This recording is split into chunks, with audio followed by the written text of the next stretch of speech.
Hi friends, welcome to cine family 2. Satyabhama serial ప్రముఖ star మా ఛానల్లో ప్రసారం అవుతూ మంచి సక్సెస్ను, మంచి టీఆర్పీ రేటింగ్తో ముందుకు దూసుకుపోతోంది.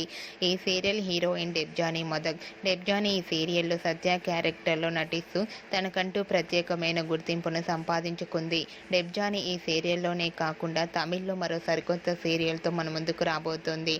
ఆ సీరియల్ పేరు ఏమిటంటే మిస్టర్ మనేవి. మిస్టర్ మనేవి సీరియల్కి సంబంధించిన లేటెస్ట్ ఫొటోస్ అండ్ ప్రోమో బయటకు వచ్చి బాగా వైరల్ అవుతున్నాయి. అయితే రీసెంట్గా Satyabhama serial heroine Debjani Modak new serial అయిన Mr Manevi serial shooting location latest ఫొటోస్ను డెబ్జానీ షేర్ చేసింది. ఆ ఫొటోస్లో డెబ్జానీ షూటింగ్లో పాల్గొంటూ చాలా సరదాగా ఎంజాయ్గా చూడముచ్చటైన కుందనపు బొమ్మలా కనిపించింది. ఆ ఫొటోస్ చూసిన వారంతా క్యూట్ అండ్ లవ్లీ ఏంజల్ అంటూ కామెంట్స్ పెడుతున్నారు. మీకు కూడా Debjani Modak shooting location latest photos మీకు నచ్చినట్లయితే మీ అభిప్రాయాన్ని మీ కామెంట్ రూపంలో తెలియజేస్తూ లైక్ చేయండి, షేర్ చేయండి. మరిన్ని ఇంట్రెస్టింగ్ అండ్ లేటెస్ట్ అప్డేట్స్ కోసం మా సినీ ఫ్యామిలీ 2 ఛానల్ని సబ్స్క్రైబ్ చేసుకోండి.